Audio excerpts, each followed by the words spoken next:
Hey, George, it's Tuesday morning. Good to see you again. Good to see you guys. Today we're going to have some very interesting guests. We have Mike Cuesta and Juan Molina from Atomic.Health, and we're going to talk today about the importance of designs and user interfaces in the medical profession, from dashboards Welcome. to a whole bunch of other things. Welcome, Juan and Mike. They're very good friends of mine in Miami. They were co-founders of what I call the Cadillac or Mercedes-Benz of the RCM for medical offices, a company called CareCloud that started in Miami. And from a customer's perspective, not only did they have design right, they had functionality right, and they didn't use artificial intelligence, but they made everything that was a pain point for me go away. So for example, I did not have to load CPT codes. I did not have to manually input the price for per charge. The computer calculated that at whatever percentage of Medicare I wanted, and it was put in. It validated the patient's address at the time that they checked in with the US Post Office. So I'm not sending paper statements to the wrong place. And it automated the workflow such that when the claims came in and there was a patient balance, it automatically sent the statement to the patient without a human interaction. Because there's one thing I don't like, and it's humans. Um, I can see. so, Thank you very much, George and Herb, for having us. We're very excited to be here today. Yeah, so likewise. Juan, why don't we start with you and share with our viewers your journey through CareCloud and Sure. now Atomic.Health. Sure. So, I started CareCloud. I was on the founding team, very early founding team, pre-revenue, and it was a heck of a ride. My kind of charter when we started CareCloud was really on the sales side. I had transitioned from sales from technology and kind of over to the dark side many years prior. And when we had started CareCloud, it was really a small group of us thinking about how do we take this product to market nationwide. And I was on the sales side. Mike will tell you his background on the marketing and design side, and then some other folks that we worked with to help us, take our product nationally. I had an amazing opportunity there at CareCloud where I was able to talk to thousands of physicians across the country over my years there. On the sales side, moved into business development, then ended up heading up strategy and corp dev. Was then given the opportunity to become chief operating officer of the company, and then president after exit. So quite a ride. It was very fun. Learned lots of things, and most importantly, I think the people that we worked with and the opportunities that we had to really try to do the right thing for practices across the country. Not that we did it always the right way. We ran into some walls, of course, but I think that the North Star for us was how do we do the right thing for practices across the country. So it was a great ride. And then we'll talk a little bit about Atomic.Health, I think, in a little bit. But that was kind of my journey through CareCloud. How about you, Juan? Excuse me, Mike. Yeah. So similar to Juan, started very early there with the early team. My background at the time was design, a little bit of marketing, but mostly design. So branding, graphic design, and user interface design. So helped, was brought on to initially, help kind of build the overall user experience and make something that was a lot easier to use than the typical software available at the time. And at the same time, since it was a startup, everybody has to wear multiple hats. We needed a logo, then we needed a website. The website needed to generate leads. Those leads needed to go to a qualification team. And so little by little, I kind of started to take on more and more of the marketing kind of functions and responsibilities.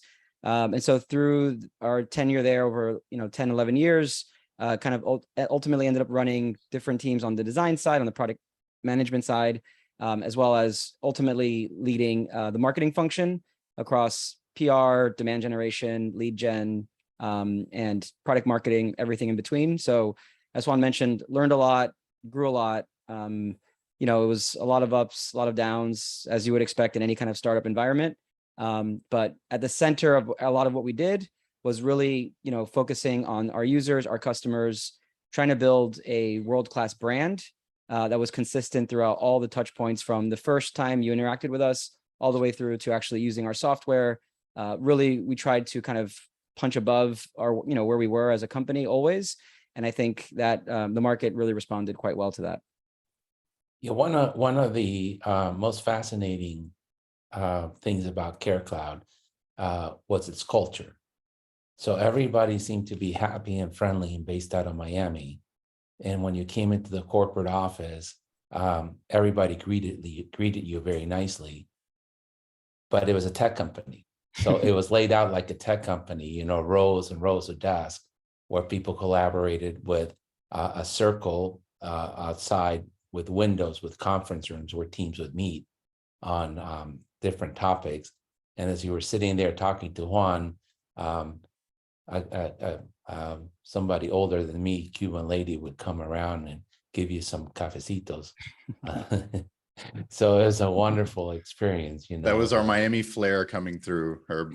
Yes, but that just reminded me so much of when I was overseas with my dad, and you go in his office and the secretaries would come in with coffee or Coke for you, and it's such a personal touch. But I think that was part of the genius behind the company. It was its people in Miami. It's a beautiful company. And a big part of it was aligning to the experience, right? So the cafecito is a small touch, but it was different and it was more authentic maybe, right? Than your typical kind of just, standard, coffee K-cup or whatever. So for us, and I think a lot of the people that ultimately ended up joining and the people who did really well there, they were aligned to that mission of just, not only customer experience and just surrounding the customer, but also like they cared around those details and they cared around, doing better. And so that kind of cohesion, I think, ultimately helped build the fabric of the culture you're describing. And to me, it was a beautiful blending of old school and super modern, right? And where you can learn from both and adapt to best practices. And that to me was I'll never forget, that was the imprint on my brain, that people are so nice. And it's like old school Spanish culture. There's somebody that brings you coffee as you're sitting down to talk to the executives. It was very cool. So what do you guys think was the magic of CareCloud in its design and function? So there's this concept called the aesthetic usability effect, and people perceive something that is beautiful and aesthetically pleasing to be more usable. And so that's a perception thing, but I think underneath the hood, we also did a lot of work to make sure that user experience was functional. And particularly, we talk a lot about today in our current company, which we'll talk more about, but specificity wins. And so, thinking about, a lot of EHRs, a lot of software products, they kind of generalize sometimes either the user roles or the specialties or the types of practice, right? So a very large practice versus a small practice. And I think what we learned throughout our tenure there is to really nail it, you have to understand specifically who you're working, who you're designing for, who you're optimizing for, and then who are all the different characters or actors rather that are going to be kind of interacting with the software along that journey. So I think that's the core of it, because that's the product and that's ultimately what people use. But we didn't kind of stop there. I think a big part of it was we wanted that brand to be consistent throughout. So everything from our marketing to the website to how we interacted in the market, our talk tracks, and from a sales training perspective, everything kind of all came through to like, what did we stand for? What was the brand? And we did a lot of work, and we experimented a lot and we changed it up a lot, et cetera. But I think ultimately what we were really trying to do is just understand, like, how do we sound a little bit different than everyone else? Like you said, kind of having one foot, maybe in a more Silicon Valley type of culture, but also one foot and maybe like of a more, healthcare, old school type of approach. And I think it's that balance that we did across the entire customer experience, which was, I think, the jelly in the donut, if you will, that kind of allowed us to, to have some really, really great, customers like yourselves who just, would just, speak highly of their experience and day in, day out using the platform. And so you had a lot of blue on the logo, on the software itself. From a design perspective, why do we use blue? And you have blue and white. And why do you minimize the colors that you use? Well, how does that affect the person using it? Yeah, it's a great question. So funny story about that. The logo actually, there are logos that take, 2 to 3 months sometimes because you're refining and you don't find it. And there are sometimes logos that come together in minutes. CareCloud was the one that kind of came together in minutes. For whatever reason, it just clicked really quickly. And we just had, originally we had this dual tone blue because it felt professional, but the blue was a little bit more electric. So it had, and sorry for going so nerdy on the color stuff, but that's what we do here. But the blue was, kind of grounded in the traditional kind of, healthcare type of aesthetic, but it had a little bit of vibrancy and kind of energy behind it. So we felt that kind of really encapsulated what our brand was about, which was bringing something that was, quote unquote, next generation. But we also very much understood, what healthcare was about. A lot of the early team, had a lot of depth in the revenue cycle management space, EHR space, medical billing, et cetera. So to us, it was kind of like, it just kind of, it felt right, I guess. So it was an emotional first type of approach. And ultimately we ended up simplifying the logo. We kind of shed the two tones of blue, the darker and the lighter, and we just went with that kind of lighter, more electric blue. The other thing that we did is we always wanted our software to be fun and energetic and have a certain kind of just, positivity to it. So a lot of the colors that we use throughout, like all of our, the main kind of quote unquote modules became apps. And each one of those apps, like iOS, had their own kind of primary color. So when you would go into the application, you'd see this like really kind of colorful, very friendly, inviting type of surface. And I think that kind of, again, resonated with the brand, which was like, we're serious. We're going to help you obviously run your medical practice, but we want to do it in a way that isn't as maybe dull or as, kind of, boring as some software that we're used to using in the industry.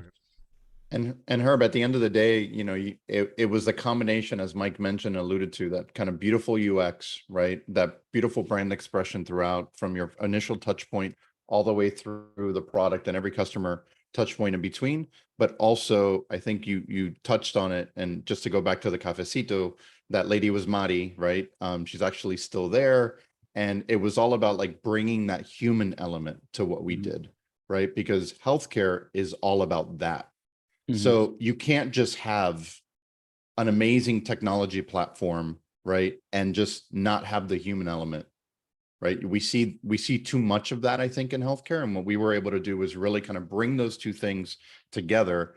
And I think that's what helped drive some of the success for the organization. Yeah, I definitely. think what's happening in healthcare right now is you're throwing these big EHR systems at some physician. The doctor becomes a slave to the computer, and there's no human touch anymore. They're just clicking away, and they're losing that human part. I mean, they said it in that book, in the House of God Part 2. Let's put the H back in healthcare, human. Yeah, that's right.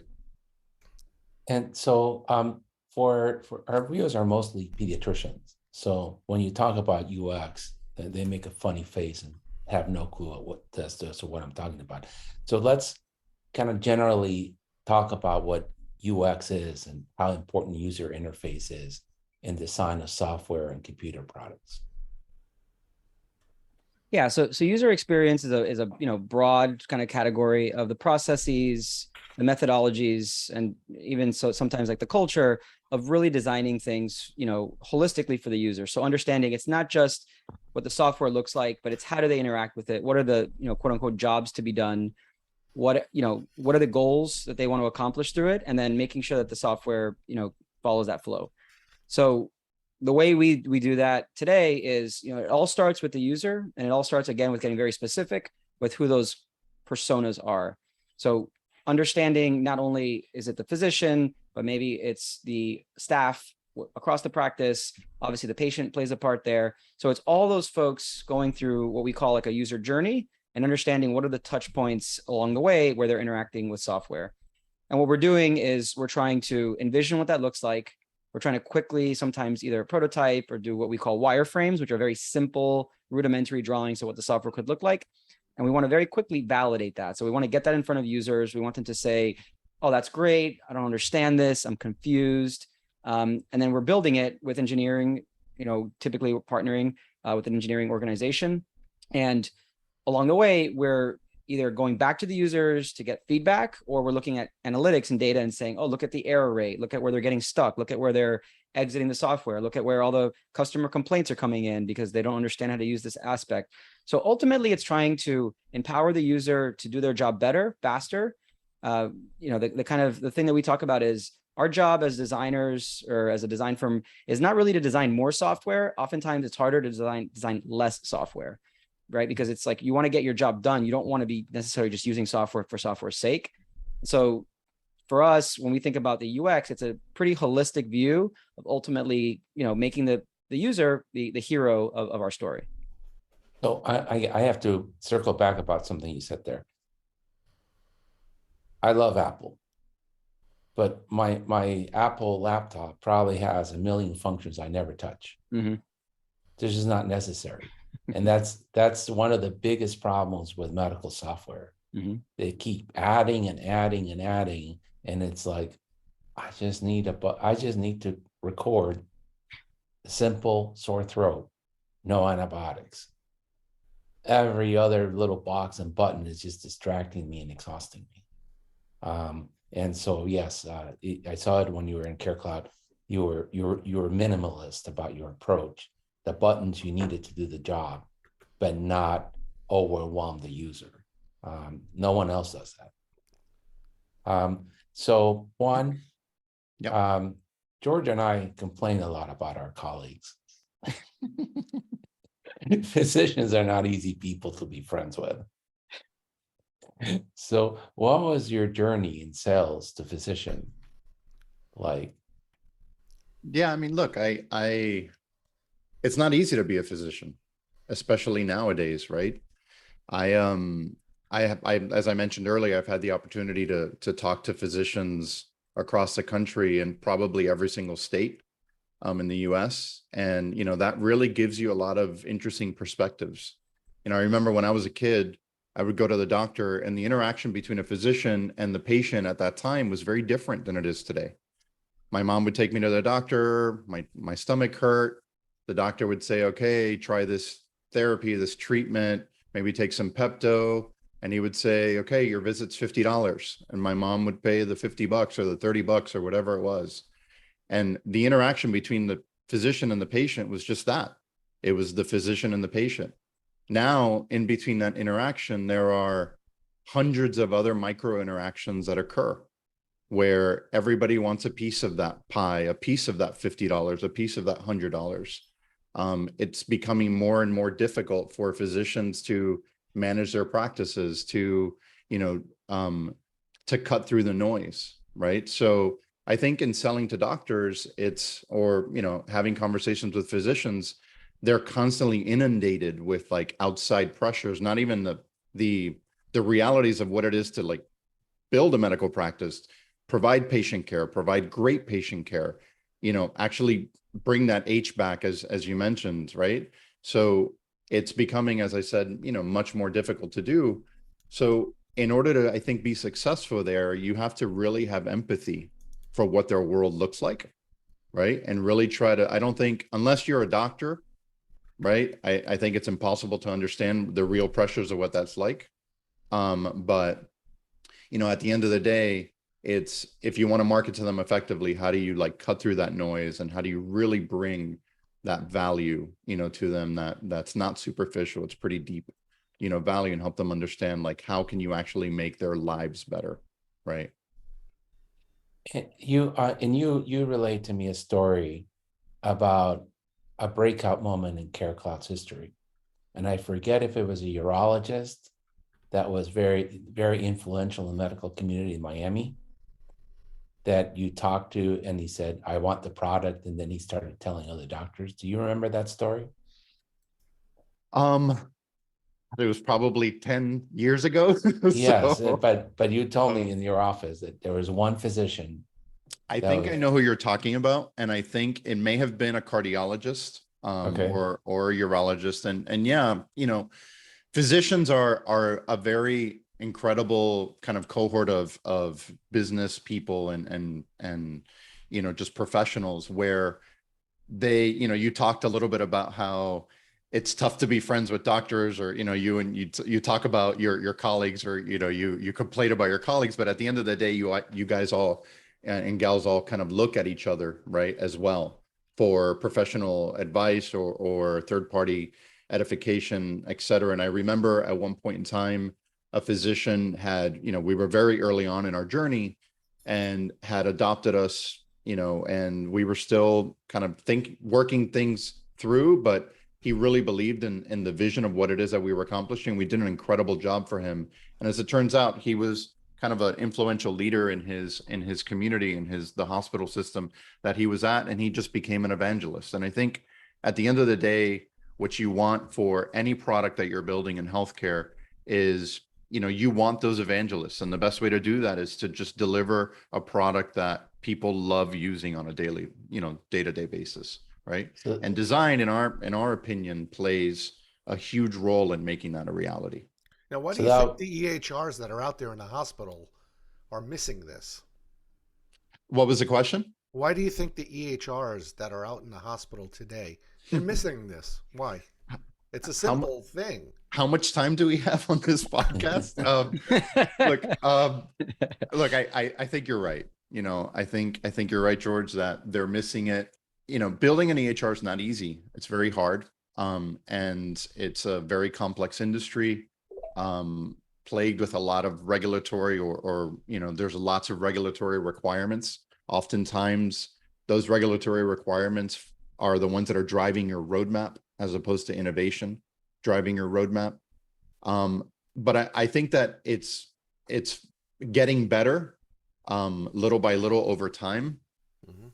But yes, I do see that, it's you hear it over and over from physicians complaining that I just want to be able to see the information that I need, move on, and just, get my job done and not have to, be plagued by the 1,000 clicks that I have to do or all of the alerts that are like constantly in my face, right? Yeah. So I think it starts with user-centered design approach and that rapid prototyping and validation, right? But that takes tons of investment and, kind of the grit to be able to like do that and deploy these new capabilities, over time to on these systems. Right. I remember back in 2006, 2007, when you would go to a conference, you'd go to an exhibit and there'd be rows and rows of different EHRs.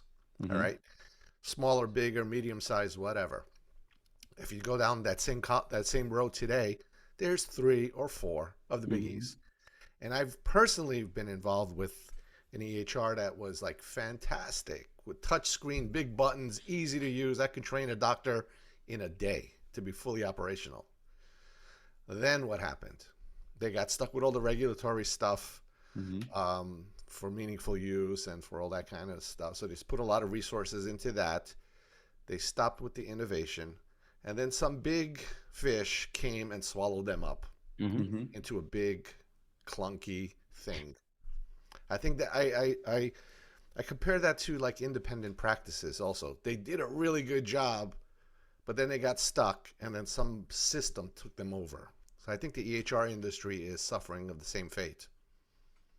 And I think to expand on kind of what Juan touched upon, particularly in the enterprise space, you have this phenomenon where there's a chooser and a user. So the folks who are choosing and selecting the software are the administrative, the executives. Maybe there's some obviously clinical, representation there.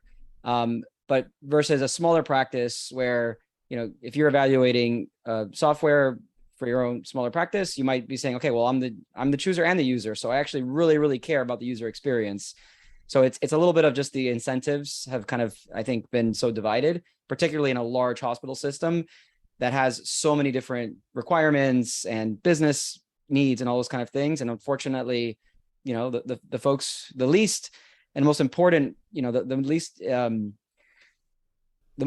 folks who should be impacted the least or should be the most successful with the software are the ones that unfortunately I think are just getting, not as represented because they're the ones who are using it day in, day out. Right. Yeah, and for the hospital, the EHR is more about capturing charges for revenue, and that's what's important to the hospital administrator, and that doesn't help provide better care or make the doctors and the nurses happy, but they're focused on the revenue and the margins, not on the happiness of the employees. Is it difficult not to crack, especially because they spend so much money now into putting these in? Mike, what is the vision of Atomic Health, and how will that vision help solve the challenge of UX design and marketing in medtech? Yeah, so as we've kind of spoken to, we saw how the power of kind of design at the center. And by the way, CareCloud did a lot of other things, quite well. But a big part of it was design. Obviously, that was my experience. So that's the kind of element that we took out for Atomic Health. But the Atomic Health, it's really at the center. We're a design firm, digital design. So typically we deal with software, websites, brands, right? So anything that kind of is the visual aspect of it within healthcare. So we decided that we really wanted to focus on healthcare for a couple of reasons. We saw that there was a lot of really great agencies doing a lot of great work, but we kept on hearing over and over, but the ramp up time is quite long and they don't have the same level of depth in the industry. So what we wanted to do is bring kind of high-end design, high quality design fast. We work very, very quickly with our clients to get them value as fast as we can. But with something that is truly different, helps them build a competitive advantage, and helps them just really break out of the noise, as we alluded to. So what we're focusing on essentially is everything from patient experiences, whether it's apps, digital health tools, you name it, or on the productivity side, internal tools, pharmacies, practices, next generation kind of care delivery, value-based care, all those kind of things. So anything that really is the software aspect, we say there's kind of a center of gravity for software for us, or technology rather. That's what we've been helping with. And I think that the best projects that we're engaged with, we are truly like partners with those clients. So it's not just, we have this feature, we want to do this thing and we get a design back. We ask a lot of questions, we go deep, but we don't spend the first, X amount of the project talking around, oh, what's a provider? What's a patient? Why is this business strategy important? Like, obviously we ask that with a little bit more depth, but they're not ramping us up on the industry. And the feedback so far and just the, continued success that we've seen is that it's really resonating, and we're helping, really put some pretty exciting products out into the market. And so you've had tremendous growth, right? So you've been in business for a year and a half? About 2 years? Yeah, almost 2 years now. Yeah. 2 years. And you went from a team of 2 to how many now? We're about 10 right now. So Yeah. phenomenal, right? Yeah. So we've got a great team, by the way. I mean, I think that's what makes Atomic Health special as well. That kind of belief, that core belief in culture and people and humanity is also something that we really strive for here. And it's not just, the Mike and Juan show. It's our team that really kind of brings kind of that energy and that enthusiasm. And we keep saying empathy, but that empathy to all of our client engagements, whether it's on the product UI UX side or on the branding side, as we're building websites. For example, we just signed a website client of ours. And really at the end of the day, sure, the client wants a website, but what they want is what that website represents, right? And what that website represents is the front door of their brand.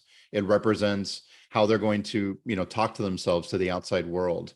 How are they going to ensure that that user or that buyer is going through the appropriate buyer journey and ultimately converting so that they can then, sell what it is that they're trying to do in the market. So we try to bring that kind of perspective, having taken products to market, having, been in all the different types of, the blessing of being in all the different types of shoes that we've been in the past. Our team kind of brings that to bear as we interact with our customers. And you guys don't, well, at least last time I had dinner with Mike, you didn't have one central location. You have people all over the world. We do, yeah. And do you miss that human touch of being in that one office in CareCloud now that you're all over the place? Yeah, I think it's something. It's an interesting question, Herb, because there are incredible benefits of people being able to work where they choose to work. For example, we have one of our designers who she likes to spend some time in the US, and then she'll go visit family. Her and her husband will visit family, in Europe. and they're there for 3 or 4 or 5 months, and they have that flexibility to be able to do that. We have another designer who lives in the center of the country, right? And then she is interested in living her life and kind of visiting and going back and forth to West Africa, right? So we have that opportunity to, like, give people that kind of that freedom. But what we've learned is that human interaction, that like being together, is really important. So one of the things that we strive to do is bring our team together at least once a year, and hopefully that becomes a twice a year event. But at this point in time, it's, how do we bring our team together on a yearly basis so that we can interact, break bread with each other, have conversations, meet face to face, right? And I think that human component of that interaction is still very important. But there's a lot of companies that are trying to figure this out, and some of them are doing it really well, right? Yeah. So this is again highlights the genius behind you guys. On the one hand, you're extremely forward-looking. Everybody is in the place they want to be, doing great work. On the other hand, you break bread, which is a very old management idea. You have a client, you should at least visit them once a year and have a meal with them, and just learn about who they are as a person. That's right. We had a meal with a client yesterday, right? It's the first time that Mike had met him in the past. It was the first time I was able to meet him and his wife, actually. And it's great to just get up after dinner and give him a hug, right? Yeah. And you could do that. We see each other all day or every other day on video calls, right? But that human connection, I think, is great when you're able to do it in person. So we had a similar experience, and I'm doing this mostly for the audience, because I don't think most physicians understand how complex it is to build software. So we're building a financial dashboard or a management dashboard, because some of our coaching students, they can pull out SQL searches and get reams of spreadsheet lines, but they don't have any digital interface or visual interface. So we outsourced some of the Tableau editing to a group in Pakistan, and it just didn't work. And so I kept telling George, well, see, the problem is that those are the people writing the code. They don't understand our industry. We don't have somebody that's managing the project that tells the software writers what they're doing. We don't have a person that's user interface that understands the needs of your practice and you as a physician leader, and how the engineers can produce that. And so if you don't have those 4 layers, and probably more than that, the product doesn't look right and doesn't feel right. And most of us think it's like, well, I need this built. Here's what I need. And you hand it over to somebody that knows how to put the formulas in there, and they should turn around and give you a product. But that's, I think, where a company like yours brings tremendous benefit, in that I don't have to explain to you what KPIs are important to me to be successful. You know that, and you understand how many patients I have to see in order to stay in business. And I don't have to have that conversation, because you know that, you've lived it. But that is a genius. Juan, could you describe one of your projects recently and how you have helped them clean their user interface and make it more user-friendly for the physician? Sure.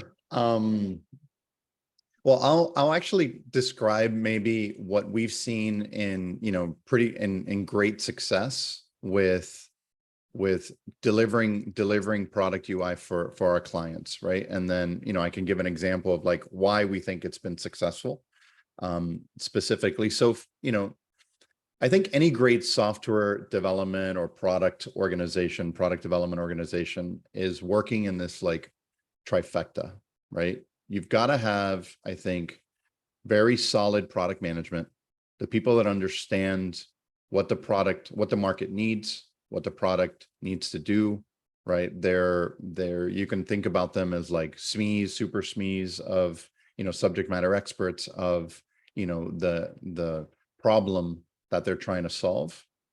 And they have a great vision for what it is that the product needs to do. Then the other piece of that trifecta, or that second leg of the stool, is having an incredibly good and deep engineering team that is able to take those requirements, work with product, and bring what it is that they're trying to do to life.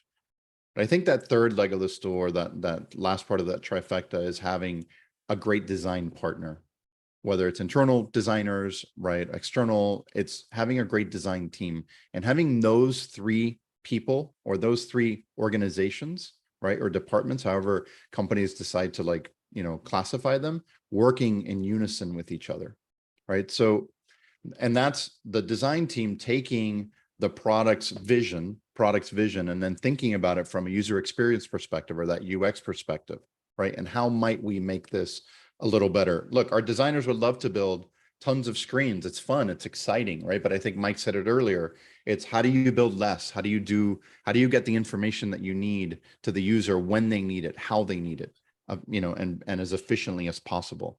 So, I think one of the things that has helped us be very successful with one of our clients, as an example, is being able to have deep conversations with them, with that product person on the call, with oftentimes the engineering teams on the call.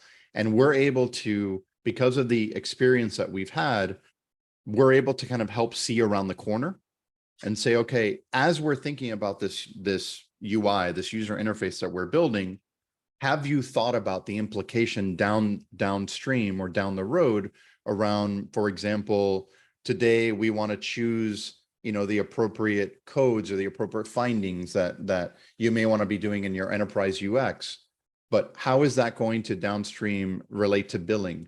Should we be thinking about having a library where we're pulling all the CPT codes to your, previous comment, or all of the ICD-10 codes? Or do we need to use SNOMED codes here versus, ICD-10 codes? Like, who's the end user? How are they going to interact with this software, et cetera? And I think bringing that kind of knowledge and that depth in these conversations allows them to kind of think about the product a little more, broadly, and allows us to focus and say, okay, for this particular phase, this is what we need, but we now have an eye towards the future around what it is, how the product will have to evolve over time, and not find ourselves in a position a year from now where that conversation didn't happen, and now there's a ton of refactoring that has to occur, right? So those are the types of conversations that we're super thankful to be a part of with our customers, with our clients. And as Mike said earlier, that's how we partner with them, right? And as I said, seeing around the corner, I think, is incredibly valuable. I mean, I think we had a client quote the other day. They're working on a pharmacy solution app, and telling us, just so incredibly excited about, working together as we are with them, and just how quickly we're able to just gel and get going and bring value just, within a few weeks of working together, right? Wow. And I think it's that type of interaction that allows us to do that. So I don't know how much you can share, because but we were in Houston maybe a weekend or two ago at a big pediatric meeting, and Dr. Sirota, who leads a super group in Chicago, is using butterfly ultrasound, and she pulled out her cell phone and was showing me the kidneys of her son that she ultrasounded for practice. And it was surreal, right? I grew up with an age where the ultrasound machine almost took a whole room. and now here is one of my colleagues leading a super group in Chicago. That one, yes. And I said to her, who did all the user interface for that? And she goes, oh, I said, the guys in the email, remember that email where we were talking about user interface? She goes, you know them? I said, yeah. And she's, so what did you do for that? That's a Sure. beautiful piece of software. Well, I would say that first and foremost, Butterfly is an amazing company, right? I think what they're doing in point of care ultrasound is incredible. I think what you said, Herb, that, before they used to, ultrasound machines used to take up the room. Now you have a beautiful device. I think they think about design. It permeates very similarly to what we've been talking about there, from their first brand impression all the way through their industrial design of their probes. We didn't design necessarily what it is that you saw, what we've done, because I'm not sure what it is that you saw, but we've been working very closely with the Butterfly team, augmenting and helping their current in-house design team. So one of the things that's really interesting about the work that we're able to do and fortunate to do is that there are clients of ours that have big design teams, but they just need a partner to work with and go faster with, or bring an additional perspective. And we're able to, bring that additional perspective, work very closely with their product team or their internal design team, and just augment them as needed. So I wouldn't say that we've designed the entire Butterfly user interface, which is definitely not what we've done. However, we have worked with them on several projects and assisting and creating new designs from scratch. And it's been an incredible client. We're still happy to call a client, and very excited to work with them. So from the just nerd perspective, right, what I saw is on her cell phone, on her Apple iPhone, she was able to show me her son's kidneys. Yep. She was able to show me how you can measure the bladder on a kid that's having problems with incontinence. Yep. She was able to show me how much poop there is at the end of the colon in a kid, and the ultrasound measures it. And then she could show me a kid without pneumonia and a kid with pneumonia, and how it looks different while we're standing on the hallway chit-chatting before we go out to dinner. Yeah. It's truly, to me that's just amazing. It's remarkable. It's remarkable technology. Yes, and we can't get into too much detail because of NDA and stuff like that, but I think that there's a lot of opportunity that they have. And oftentimes in working with firms like ours, it's like, how do they think about new areas to break into, new opportunities to maybe make it more appropriate for different use cases? And so I think that's where they have a lot of, I think, room in front of them, and why we're so excited to call them a client. And so that's a great anecdote, Herb, to hear that there's already, kind of applications like that are popping up into the wild. And I think they're positioned really well to continue to build towards that. Yeah.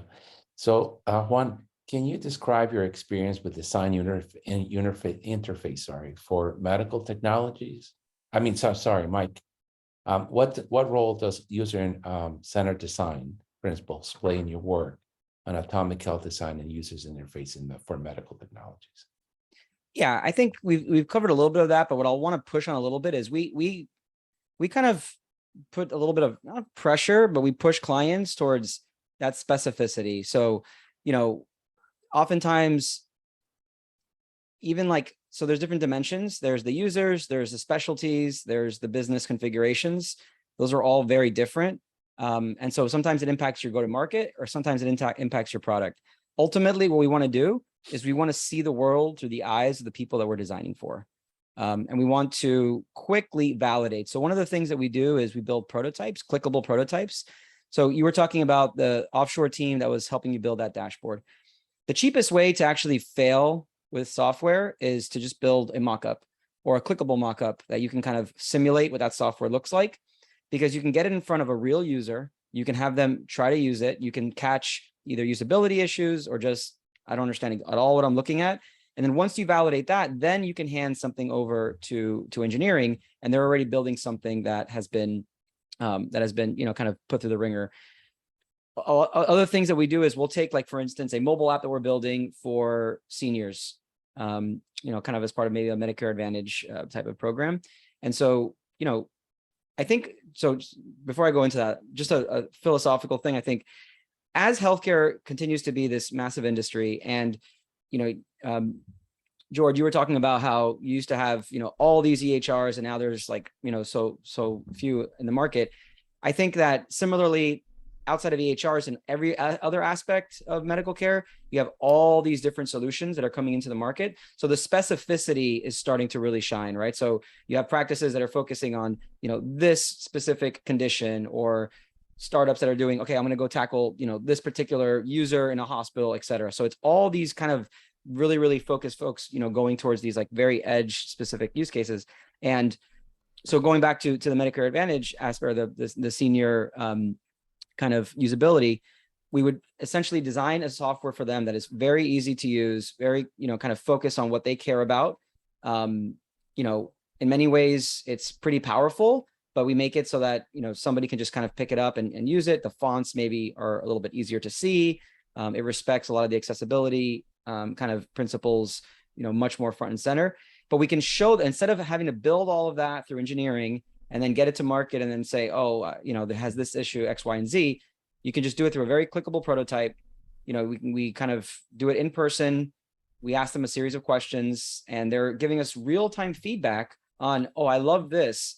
This is kind of cool, but I don't quite understand it, et cetera. So we're able to very quickly get that real market feedback and then inform our designs going forward. So I think it's that cycle of not getting too far from the user in your process and kind of validating along the way in a way that feels quite real, isn't really software, but feels like software, is a big aspect of what we try to do up front. Yeah, I think it's very important. Having the, as you said, the eyes of the end user in the design of the software, because most medical software does not have the eyes of the end user. Makes it very difficult. Juan, how could we apply the lessons you've learned to EMR? Yeah. I guess back to my question, how long do we have? Look, I think there's a lot of ways that you can do this, right? I'll touch upon one that, could be top of mind. That's top of mind for me. So, Mike talked about specificity winning, right? And I think that's very true. And I think that plays a role in this kind of next comment around, there's been a lot of conversation over the years around allowing folks to practice at the top of their license, right? And, the conversation around what that really means. And, the question becomes then, if that's kind of a movement, or if that's kind of how organizations are really thinking about, shifting work and like having people work that way, whether you're a physician versus an MA versus a PA versus an ARNP or an NP, et cetera, allowing folks to kind of practice at the top of their license, how do the UIs then need to mimic that, right? And how do you then avoid like this homogenization of the user interfaces where everything looks the same for every single user, regardless of who's logged in, right?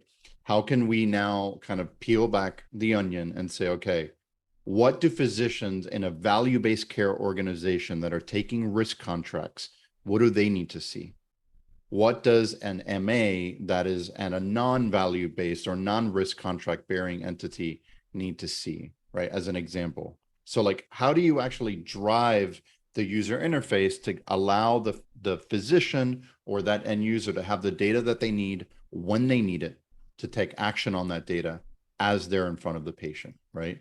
And I think that's how that evolution, one of the evolutions that can likely happen, in EMRs. Yeah, I think what happened with the EHRs when they designed them was, I remember speaking to one of the guys on the EHRs, and I said, why can't you guys just make a template that's the same, that's uniform, that everybody can use? And he said to me, Dr. Roger, I've spoken to a lot of physicians. Do you know how many different ways you can describe what an ear infection looks like? Just think of the complexity of internal medicine.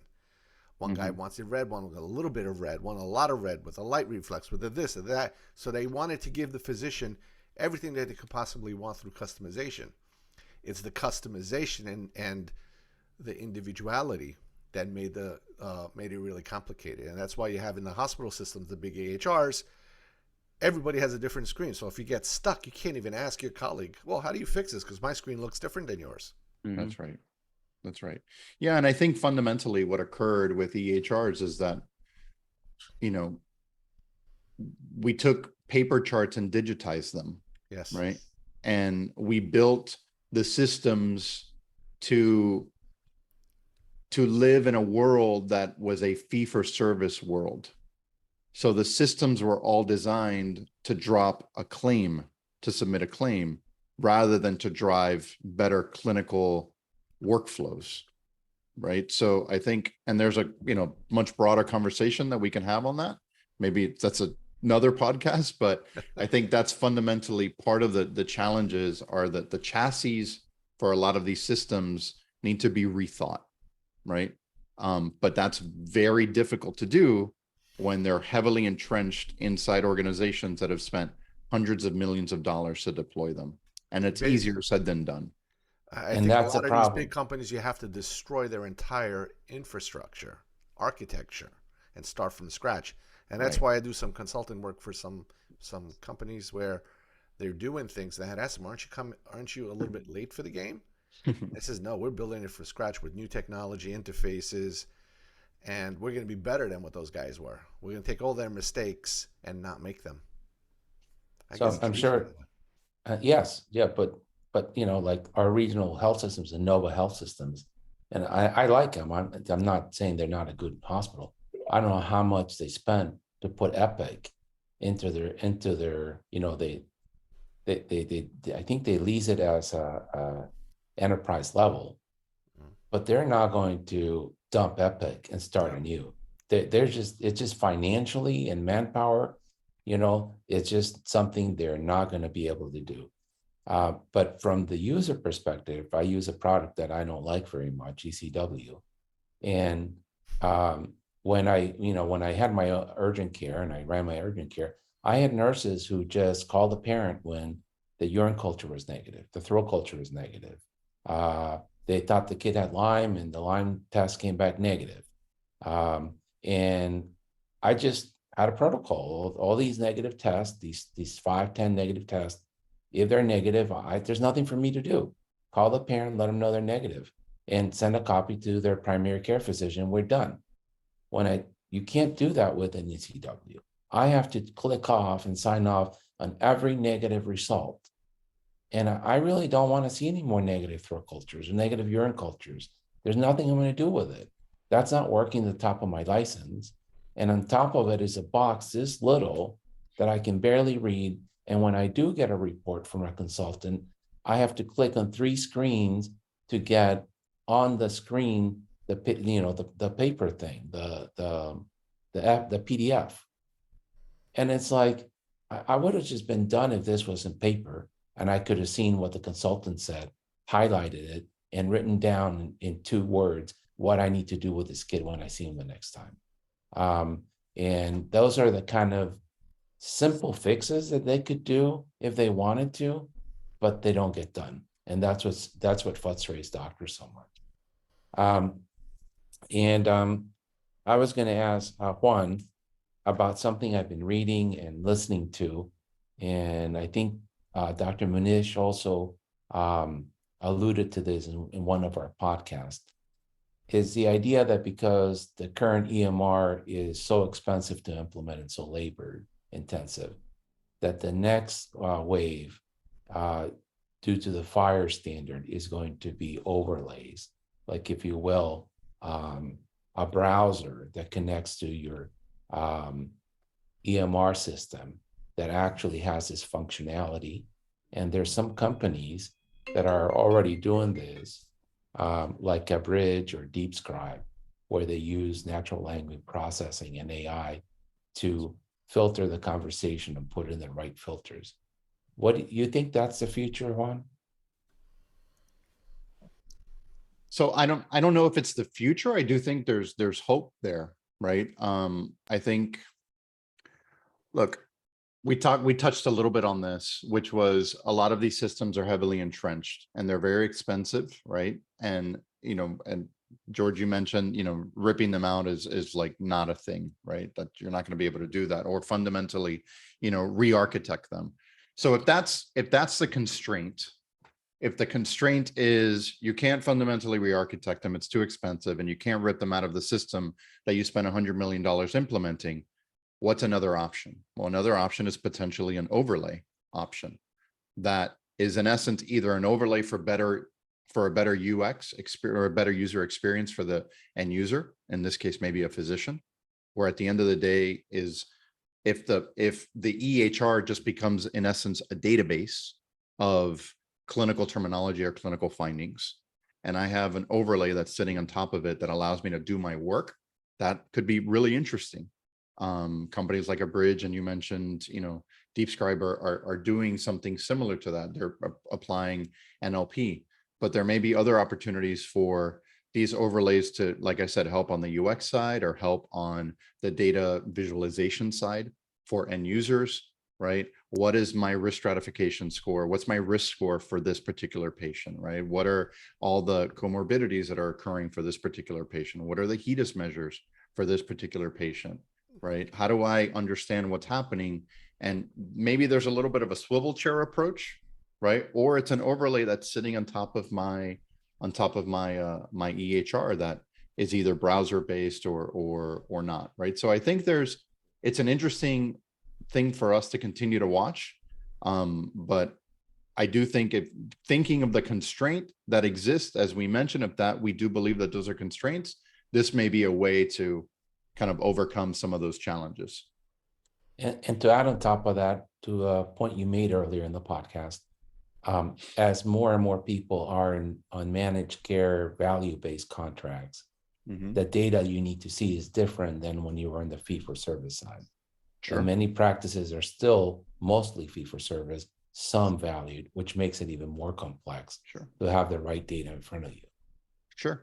And that's right. And some specialties will adopt it faster than others, right? And what happens in the in-between phase, like when you're letting your hair grow out, you kind of look a little funky and as your hair is growing out, right? Until it's like nice and long, right? So what happens in that in-between phase as your hair is growing out, so to speak, in air quotes, between the transition from fee-for-service into value-based care or risk contracts, whatever we want to, classify it as, in that interim for those particular practices, those, practices that are making that transition. Yeah, and for example, in pediatrics, value care is probably a misnomer because we can't really save in pediatrics. We probably do more harm by not investing enough in our children. But we're being lumped in with all the Medicare where they do need to manage better the cost, and investment is sometimes a lot of overutilization. I don't know how that's going to get resolved, but that really needs to be resolved. And we need to pay attention to preventive care and not look at it as a cost, but look at it as a benefit for society and for the health plans and for the payers in general. Mike, how do you work with medical professionals and other stakeholders to ensure the design meets their needs and requirements? Particularly, I'm interested in dashboards as we're building out our own. Yeah.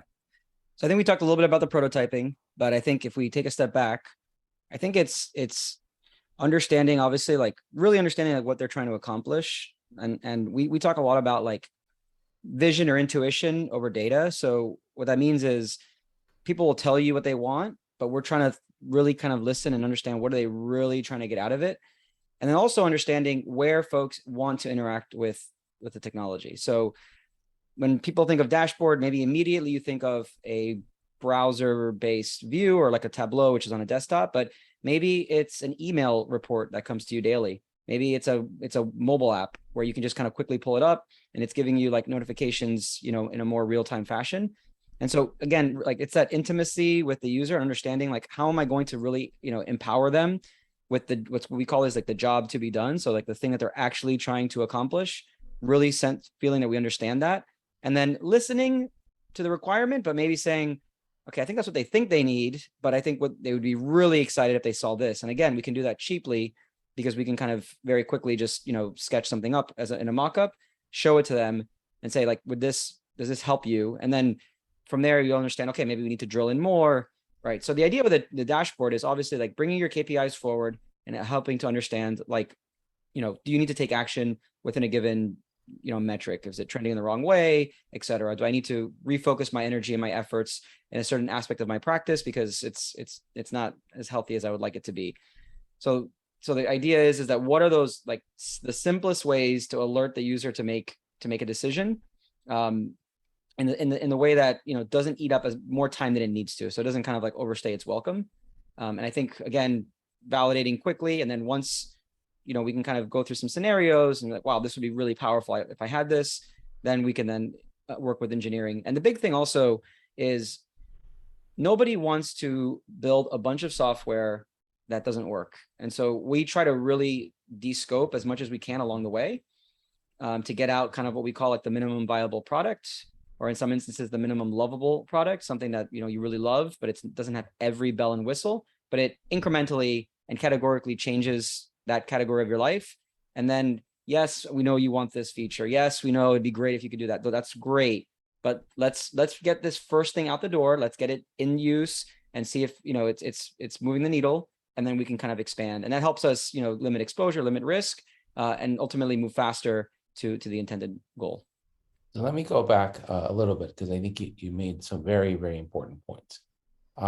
So the reason we measure key performance indicators, I equate it to the gas gauge in your car. And if you drive electric, whatever, your battery charge on your car, you don't want to wait until you're out of gas in the middle of the highway to go find a gas station or charging station, right?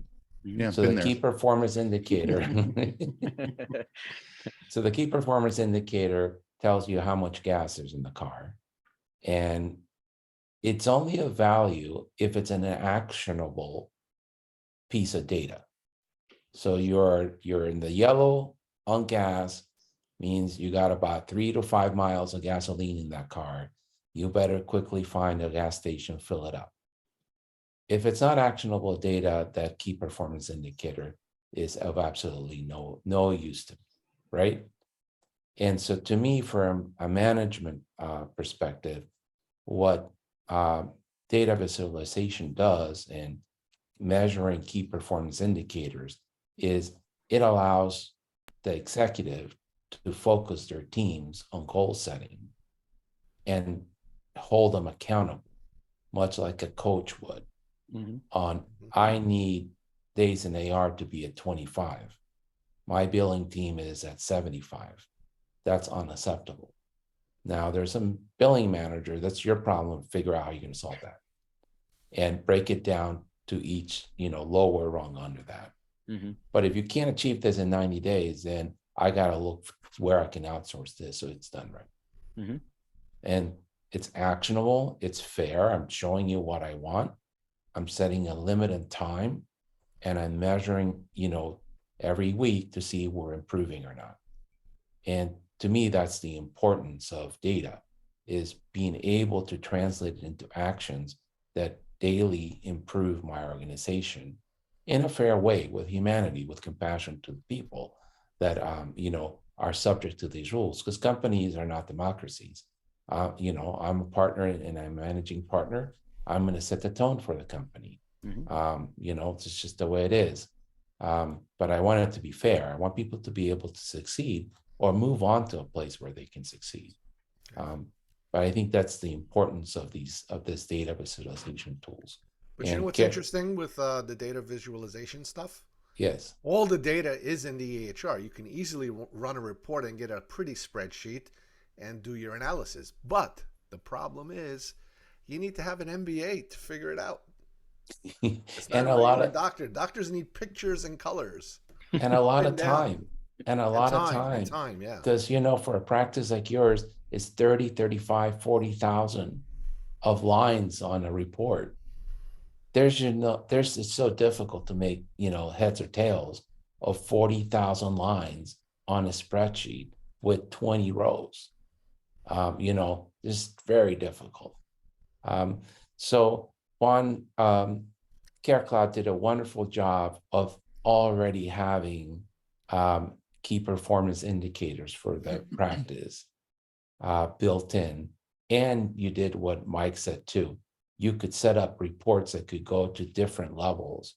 So I could set it up so that billing manager would get a report on Monday on the things thought was important to her, while George, as the CEO of the company, would get a different report because he doesn't need to go into the details. Can you walk us through the importance of and how we should look at these metrics in the revenue cycle management of a practice? Sure. I mean, so maybe taking a step back, I think revenue cycle management, it's a buzzword, right? A term, RCM, that has been used, I don't know, for decades now. And I think everybody, well, at least in my experience, I think it's been relegated down to just it's billing and collections, right? What goes out, what comes in, right? And am I collecting effectively? Am I doing well or not? But I think one of the ways that you could potentially look at it and almost have like an RCM renaissance, so to speak, is if, think about in your personal life, right? You probably have financial planners, advisors, wealth managers that are looking at your portfolios and looking at trends, spotting trends, understanding what the health of your portfolio looks like, right?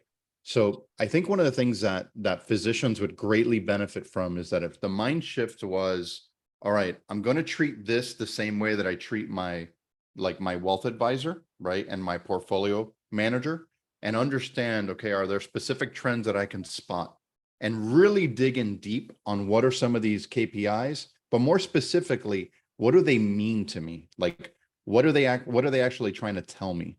Right. So yes, days in AR are incredibly important, right? But like, what is it trying to tell you? And if I, for example, have a KPI of what's my percentage of AR over 120, right? And my percent of AR over 120 is 0. You're like, wow, we're doing great. We don't have any accounts receivable that's over 120 days. What I would argue is that is likely a canary in the coal mine, because what that is telling you is that the odds of you being able to collect effectively all of your revenue within the first 120 days is probably pretty low. So is there something that's happening nefariously, potentially, or not? Or maybe somebody is not trained effectively or doesn't know how to like post payments effectively, or is my billing service or company or whatever, are they not doing the job that they're supposed to do and artificially deflating my AR over 120 and, writing off revenue that I could potentially be gaining, right? So at the surface, that KPI looks like you check the box, we're doing great. But what does that actual KPI mean for you? And I think that's what's really important for physicians to understand. You look at KPIs like net collections rate. What am I supposed to be getting paid? People often talk about, I can't tell you how many times I had conversations around doctors, letting us know that they collect 30% of what they bill, right? But the reality is, what are you getting paid according to the allowable that you're supposed to get paid, or according to the contractual rate that you're supposed to get paid? Well, that requires a lot of work. That requires you actually having your contracts, loading them into your system, understanding, am I getting paid the percentage of Medicare or Medicaid, or the contractual rate that I've negotiated with the payer, especially for like a super group like yours, George, where, you have some of that concentration, that you're able to have these conversations and potentially better contracts with payers.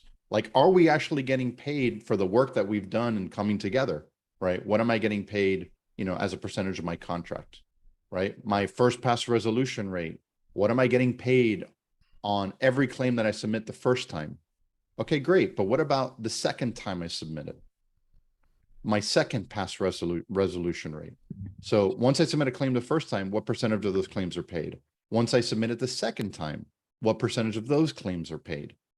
Why is it taking me 2 times to get that, 2 submissions to get that paid? What does that mean in terms of my internal processes and organizational, workflows? So those are the types of like KPIs. It's that paradigm shift around, all right, it's not just enough to say my portfolio is up 35% this year because I own 50% of my portfolios in Tesla, and all of a sudden, Tesla's had an incredible ride. But if Tesla tanks, and let's hope it doesn't, I own a bunch of Tesla too, but if it tanks, right, what does that mean for my overall portfolio, right? And what's my exposure like? So it's treating it the same way that you would treat your kind of portfolio in your personal life, bringing that same mindset and paradigm into the KPIs that are rev cycle KPIs. I think in a billing company and in medicine in general, there's so many things that are just happening rapid fire over and over again. That's right. That they just put out fires rather than getting rid of the matches. That's right. That's exactly right. That's a great. Non-stop putting out right. fires. Non-stop putting out fires. They Yeah, should just go see what the problem is and make it go away. Yeah, and work on the process, right? Like, yeah, to your point, George, it's like, you're getting rid of the matches, right? Like, why are we getting from a second pass resolution rate, 70% of our claims are paid? Okay, well, what does that mean? Are we supposed to be dropping things to medical records? Are we missing modifiers? Are we, like, what is happening up front in that process? And let's inspect that. Right. So that we know, like, what the problem is, and then how to mitigate it going forward. So Juan, from both your MBA and your experience as a chief executive officer, how can we use this data to set goals for everyone throughout the organization? What would be the key, the best practices in that? Yeah. I mean, so, in my time as president of CareCloud, and even, in other roles that I had, look, at the end of the day, your brand. So let's again start from the top and then go down around, like, how the data matters.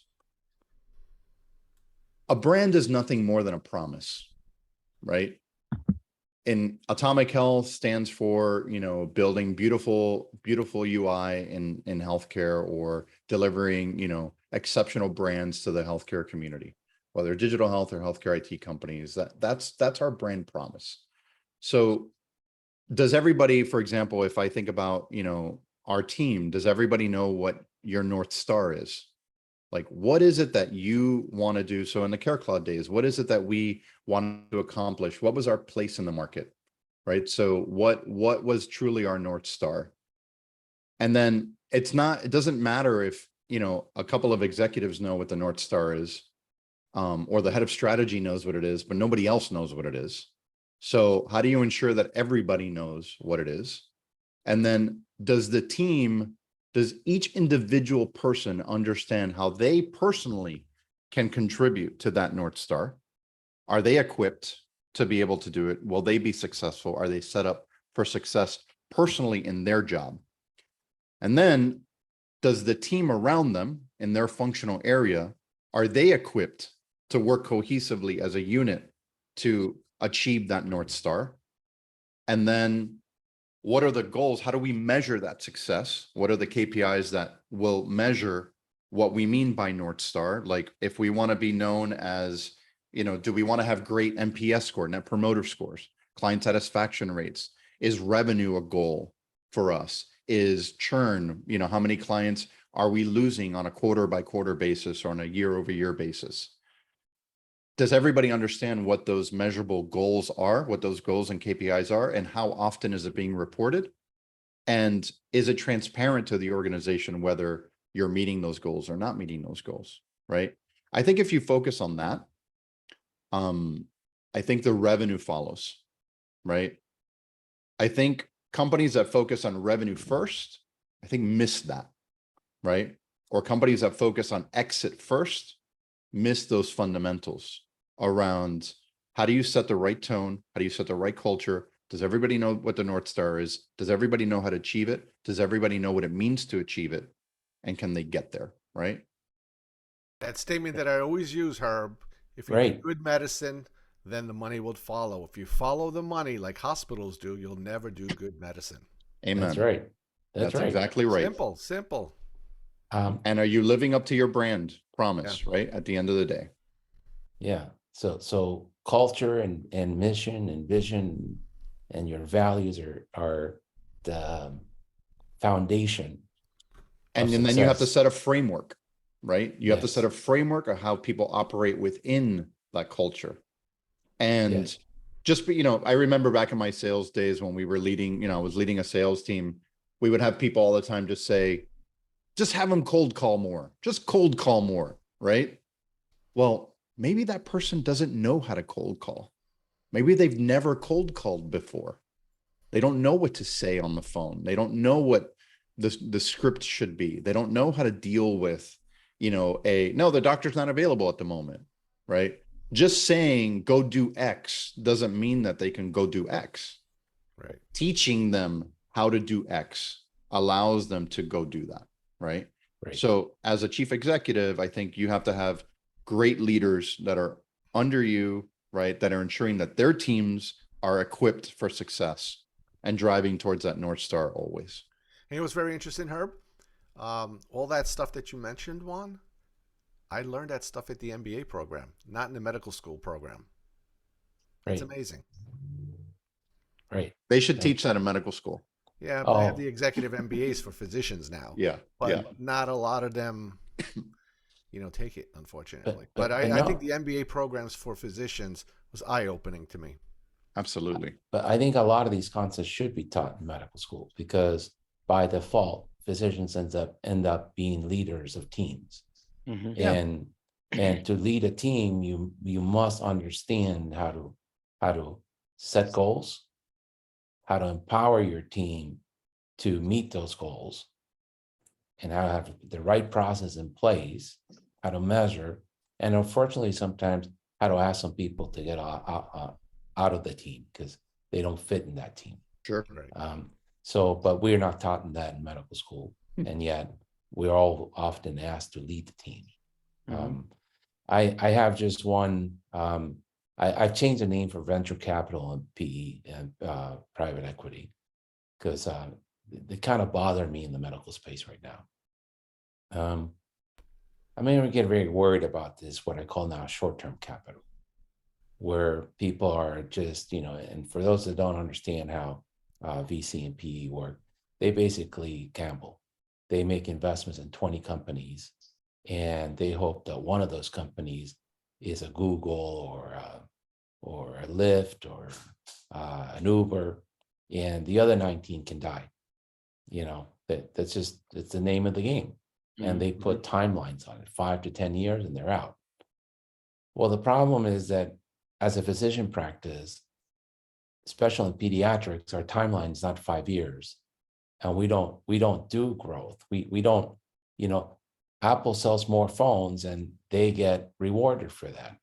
I don't need to see patients more often for non-illness and get rewarded for that. And so the growth is not there. And when they dump a pediatric practice, those kids that went to that pediatric practice no longer get care. Yeah. From the investment point of view, I understand it. They're not meeting the metrics we need in growth and revenue and margins. We're going to reallocate the capital to something else that might.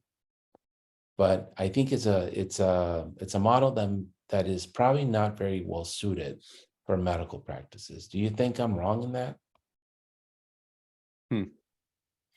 I think it depends on the specialty, or Okay. and I think not all venture and not all private equity firms are created equal. And I think there are some that have very specific time horizons, as you mentioned, and some that their time horizons are perhaps a little longer, or they're trying to, do something a little different, or they have a different mission in the way that they're approaching the problem in the space. So I think saying, I totally understand your position. But I think a blanket statement around it's probably not good for medicine, I'm not sure. But I do think that potentially in other specialties, in certain specialties, it may not be the right play. And Okay. you're much much deeper on the pediatric side than I will ever be.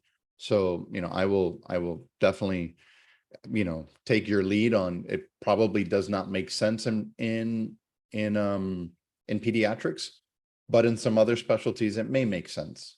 Okay. But at the end of the day, fundamentally, the physicians, the patients, like the stakeholders, it's got to be win-win for everyone, right? And not just the PE firms or the venture firms, right? It's got to be a win-win for all of those parties involved.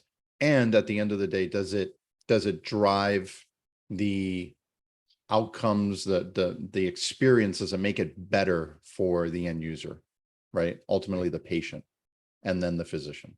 I think the venture capitalists, their end goal is to make money. They give you money to make money. You don't make money, you're done. Now, That's right. Once you give a physician money for whatever their private practice is worth, they check out psychologically from private practice. I can assure you, if somebody gave me a lot of money for the practice, I'm not going to work so hard. I'm not going to rack my brains. I'm going to take the money and go to, Miami. Why would I? Well, but look at your own case. You do 3 jobs at the office. You see patients 5 days a week, and you run this huge ship like a chief executive officer. Right. No employee would do that. They would say, no, I mean, that's 70 hours of work a week. Right. I'm either a CEO or I'm, seeing patients, but I can't have both hats. And so that's different. But if Warren Buffett came up to me tomorrow and said, help me buy George's practice, I would go with that kind of capital, because Warren Buffett's philosophy is he buys great companies with great brands, with great management, and he's going to be a long-term partner. His time horizon is not next quarter, next year. He's thinking about 10, 15 years down the road. And in sometimes, not always, because he owns Coca-Cola and he owns some other stocks that are not purely doing good. But in his mind, as long as the company is well run, is doing good, it has a good product, he's going to be a partner, not an investor in the company. And he's there for the long run. And if we're talking about that capital and that infusion into a practice in pediatrics where we're investing in the health of these kids 20 and 30 years down the road, I'm all in. But when the time horizon is 5 to 10 years, that doesn't work when you're looking at 20 to 30 years for return on investment and what we're doing with the kids today. Yeah, I don't know. That's just my thought on that process. Agreed. Now, I want to ask both of you, what excites you guys outside of Atomic.Health? So, for example, I see that Mike is very involved with the tech community in Miami, which is growing rapidly. What do you do there? So through the last few years, being involved in like Refresh Miami, quite frankly, so Miami in general has had kind of a, surge of new startups and just, across the industries, different industries. It's been really, really exciting to see. That wasn't the case, when we were kind of on the other side. We were kind of one of the earlier, first like larger venture backed companies, but it's really changed. And it's pretty incredible, just like the networking day in, day out, and just like the kind of quality of the founders and the quality of the talent that you can now kind of find in the city. But if I'm being completely honest, I am very busy raising 3 little kids, and that takes up 90% of my time outside of my day job here. So yeah, that my outside priorities have definitely shifted over the years, and starting something and growing it is a labor of love. And then outside of that, busy with the little ones for sure. But it's the same, right? You're starting something from very tiny, watching it grow and hopefully succeed as their own venture one day, right? That's right. It's called adulthood. And Juan, you're involved with charter schools, right? You're on the board of a charter school. Yeah. Why and what do you do there? Because I'm pretty passionate about education. I happen to be married to an educator as well. So, since our very first date, the conversations have been all around how do you change education in the country? And I think, for me, having the opportunity to be on the board of a charter school system was a way that I could potentially, in my own very small way, try to influence or impact how some of these schools potentially are being run. But I think that, healthcare is obviously near and dear to our heart. And I think for me personally, ed tech is probably the other thing that is very interesting to me, right? And how, can we take some of the learnings in healthcare, right? And some of those challenges, and how do we apply some of those learnings into ed tech and ensure that, this next generation of students are not only incredibly educated, but also have the best tools available to like personalize that type of the education that individual student needs in order to make, him or her as successful as they possibly can, right? And I think software can play a very key role in their ability to do that. Oh, very nice. Yeah. That's very nice. What haven't I asked you guys that you think is important for pediatricians in America now? I mean, and I'm sure you see it, but and this is, pretty obvious, but I think just everything is becoming so much more digital forward. And obviously we're never going to replace, the physical aspect of patient care, but it's kind of like beyond the practice walls, all the different ways that we're using apps in our daily lives. We're expecting to have, more, constant communication.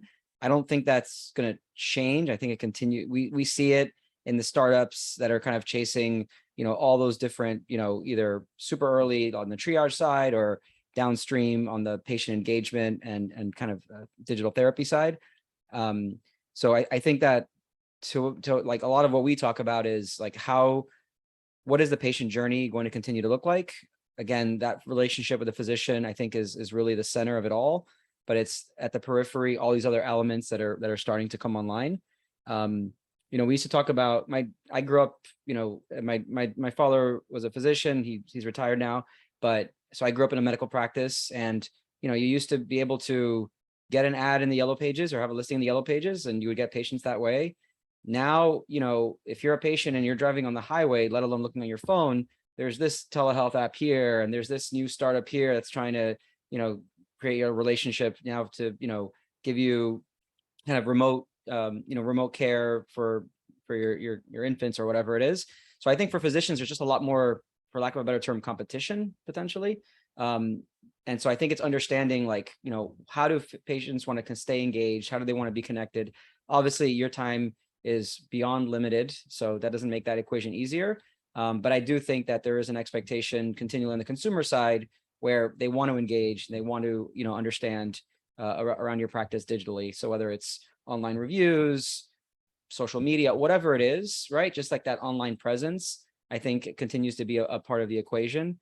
And it's pretty wild to see how much it's changed just in the last, 20 years. That is, again, I'm very pediatric centered, but that is even more pressure on the pediatrician, because remember, people have kids are 25-year-olds, the 25 to 35-year-old. So they're digitally native already. And they expect to be able to get an appointment through text. My father's 84, soon to be 85.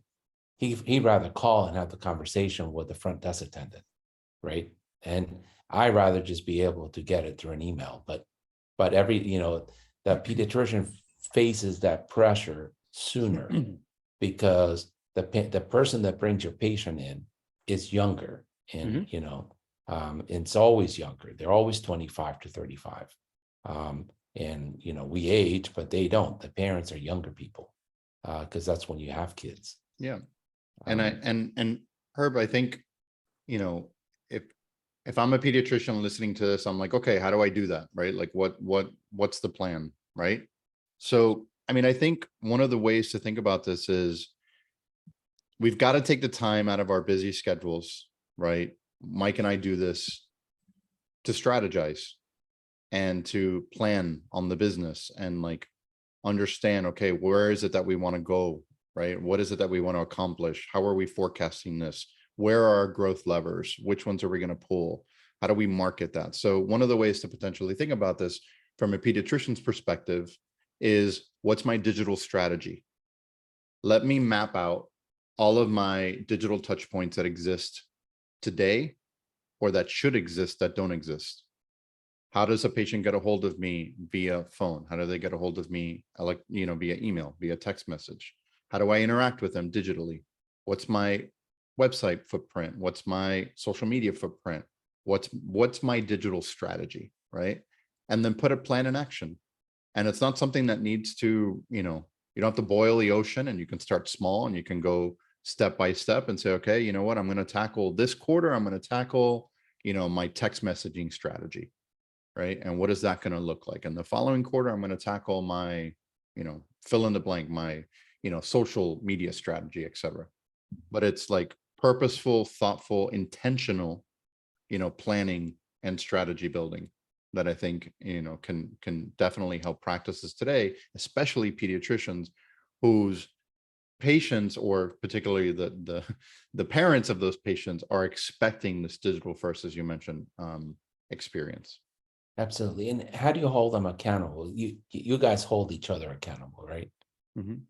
We try to, yeah. I think for many pediatricians, the only way to find that accountability is by joining a coaching group, because then you got people outside your smaller office saying, hey, we know that newborns are the drivers of revenue and growth for a practice. We know that Google, Google My Business is incredibly important at the local level, not at the national level, for branding.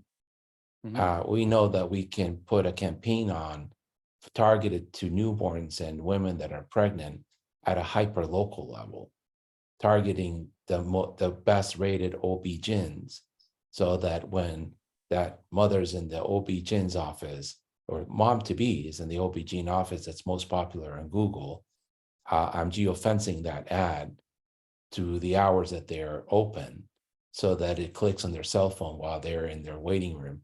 And now they know about my pediatric practice, and Google can tell me what the return on an investment is that, and I can measure how many newborns you're getting from that practice on our KPIs. So I can actually show the practice that this strategy does help. But then there has to be an accountability. And when you get 5, 10, 20 people in a room, that they're all smart and they go, yeah, we did this is our result, then other people get excited, and then we learn from each other. Yeah, but Herb, in the medical world, the pediatric world, there's consultants, there's all these strategist people. I don't think there is a coaching group. Where would somebody find a coaching group? Well, we run a coaching group, but